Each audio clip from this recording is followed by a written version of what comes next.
Hello दोस्तों, कैसे हैं आप लोग। तो चलिए मैं आप लोगों को सामने एक बहुत ही सुंदर गीत लेकर आई हूँ। आप लोग इस गीत को लास्ट तक जरूर सुनिएगा। सुनने में कितनी मजा आएगी आप लोग बता नहीं सकते हैं, तो लास्ट तक जरूर सुनिएगा।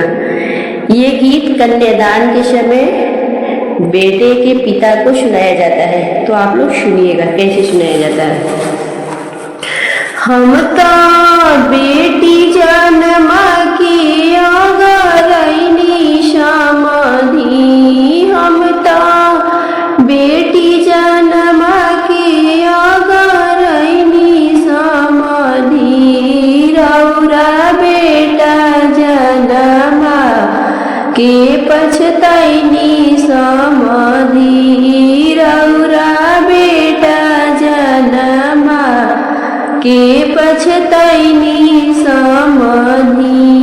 हम तो बेटी दान कोई के अगरैनी समाधि, हम तो बेटी दान कोई के अगरैनी समाधि, रौरा बेटा आपन बेचनी पछतैनी समाधि, रौरा बेटा आपन बेचनी पछतैनी समाधि।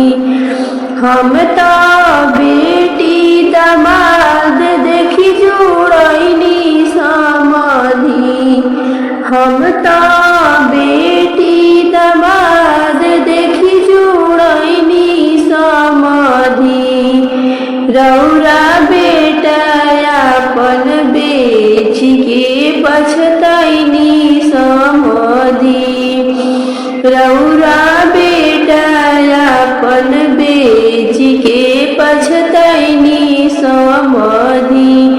हम तो बेटी जन्मा की अगरैनी समाधि, हम तो बेटी जन्मा की अगरैनी समाधि, रौरा बेटा जन्मा के पछतैनी समाधि, रौरा बेटा जन्मा के पछतैनी समाधि। तो ये गीत कैसा लगा आप लोगों को कमेंट करके जरूर बताइएगा दोस्तों, ये गीत कैसा लगा आप लोगों को।